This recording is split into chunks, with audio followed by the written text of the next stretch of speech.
Hey guys, Wes here, back with another thread response. This is to answer Grecianthunder's Baby's thread. Some pretty cool questions. I kind of like these questions a little more because I'm not able to speak real eloquently on artists and who's in what band and who broke up with what band and all that, all the little minutia of that. I just love listening to music, so it's a little harder for me to answer some of those other threads, but I try every now and then. But this one is right up my alley, more of a gear-centric thing. So it's a cool thread. I want to answer it, so let's get right into it. How do you organize your records? I organize A to Z. If it's just an artist's name, it's by last name. And then at the very end, I do soundtracks, then compilations, and then I have a small section after that that is of unopened albums, sealed records. That's it for the most part. It's A to Z. I've always kept CDs and cassettes A to Z. Just works easier for me. I think if you try to do genres, you just end up like the scene from the why can't I think of the movie now? You end up like basically John Cusack and with the records all over the floor and reorganizing every few years, and just do it A to Z.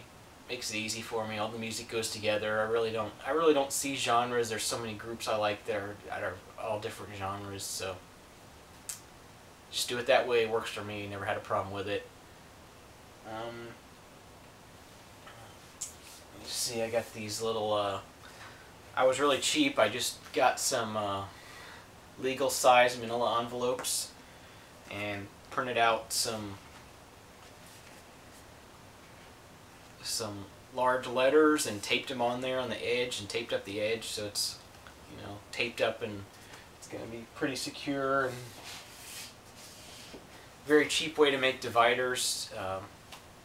The less I have to spend on dividers, the more money I have for records. So I went ahead and did that. And that gets us on to the next question: how and where do you keep your records? And this is sort of going to get into a sort of a room tour, I guess.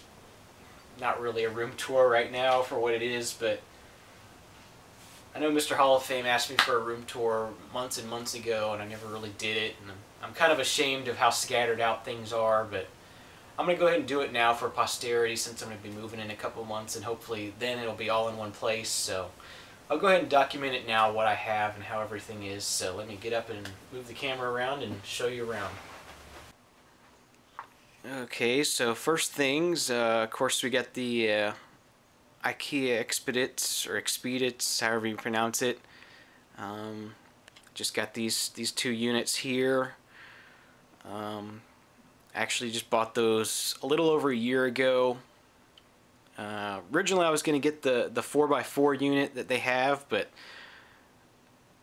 these two 2x4 units were about $30 cheaper than the 4x4 unit, so they were on sale. So I ended up just getting those, and this gives me a little more flexibility in how to arrange things. But so I got two of those, and maybe more in the future, but that's pretty much it. So we got up here, this is all just unorganized stuff here. More unorganized stuff here. This is sort of my on-deck area where things have been cleaned and are ready as I'm going through and listening to everything and digitizing things and then organizing and adding them to my spreadsheet and everything. This is kind of where they are on deck here. So, and then we get into down here into this area where things have already been digitized and are organized and are already in the database. So we got B here, lots of B's. I did a lot of B's and C's, and it just continues on down here. And then we get into more stuff that's, purchased but completely unorganized, unlistened to, uncleaned.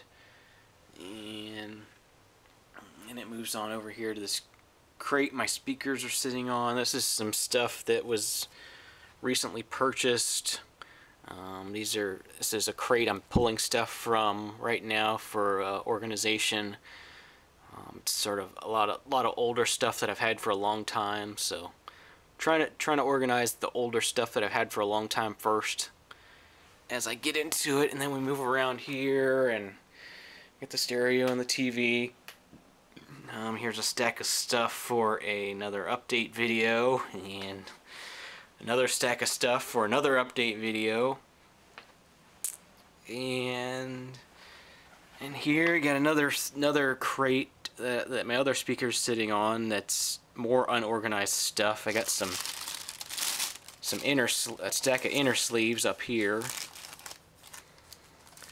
I really like these. I got these off of eBay. These are some 3mm inner sleeves I got from a seller called by the name of KJ Rocks.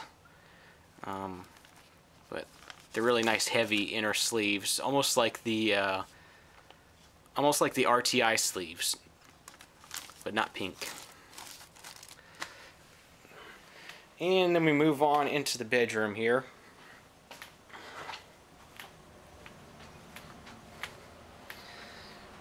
And here's Control Central here as far as that goes, but down here I got another 80 or 100 records down here, all more unorganized stuff, and just a bunch of empty CD cases and blank discs and stuff. Just more unorganized stuff I got there. And then over here is the wall of CDs and DVDs. Some video games there. Just a lot of stuff there. Sort of down here is the stuff that I've purchased recently that I'm sort of listening to and adding to iTunes and all that. But all the rest of this stuff over here and up here is all my collection, basically. Stuff I've had for a long time. And thought I had a lot of CDs, so I saw some other people answer this thread, but there's a pretty good amount there. And so that's pretty much the collection. So let's go ahead and go back to the living room, and I'll answer the rest of the thread there. Okay, we're back. Question number 3. How do you shop for records?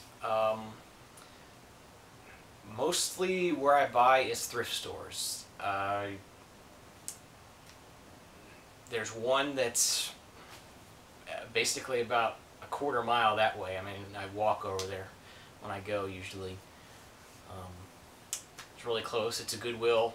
They sell records for 49 cents there, so I try to stop in there at least once a week, if not more. And there's there's another Goodwill in another part of town from here that I'm sometimes in. If I'm, I basically I'll stop in a thrift store if I'm in that part of town. They're sort of spread out around town. A lot of times I'll go meet somebody for lunch somewhere, and if it happens to be somewhere nearby where a thrift store is at, I'll stop in and do some shopping. Other than the thrift stores, there's 2 record stores that it's usually more of a planned trip for those. There's just, I go there once every couple weeks, 2-3 weeks maybe, to the other 2 record stores that, to look for new records. And then I buy a few things online here and there. In the summer months, I don't really buy as much just because I don't want stuff sitting, if it gets dropped off at my front door. My patio is an enclosed concrete patio, and it gets well over 120 degrees out there. It's just ridiculously hot, and I don't want records just sitting out there if I'm not here when they get delivered, which is typical because the deliveries happen in the late afternoon when I go to work. So typically not here, and they sit out there and don't really want anything getting warped. So I try to just do all my online shopping during the winter months. Try to limit what I'm getting in the mail during the summer. I guess that's basically it. Another thing I do is I do have a saved search on Craigslist that shows up in my RSS reader for records. So if somebody does post records on Craigslist, I'll see it. Haven't really bought much through Craigslist lately. I mean, it's occasionally I'll see like a listing for a garage sale that's selling records, but even that on the weekends I work nights, so it's really a chore for me to wake up in the morning, so I really rarely get up in the morning to go to a garage sale. So that's pretty much it. And for the thread about opening records,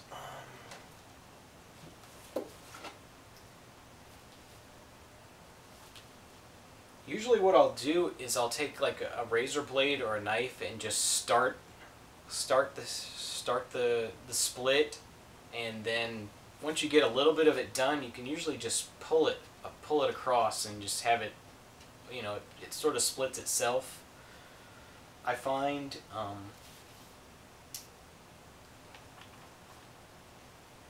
As far as the shrink wrap, I usually take the shrink wrap off. I take the shrink wrap off if it's a gatefold of any kind. But if it's just a single album, I will typically leave it on if there's some sort of special stickers on it that I like or whatever that I want to keep. I'll usually leave it on. I'm not a big believer in the shrink wrap Warped Records sort of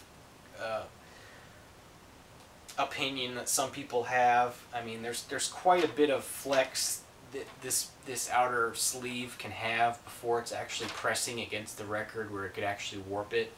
So I'm really not a believer in the shrink wrap Warped Records idea. So I'm perfectly okay with leaving it on. Keeps the sleeve nice and clean, and get some neat little advertising stickers. I mean, this is from Kmart, and it was $4.98. Even that is kind of fun just to see. So I guess that finishes up the thread. Really cool thread. I'm glad I got to answer this, and thanks for watching, and we'll see you next time.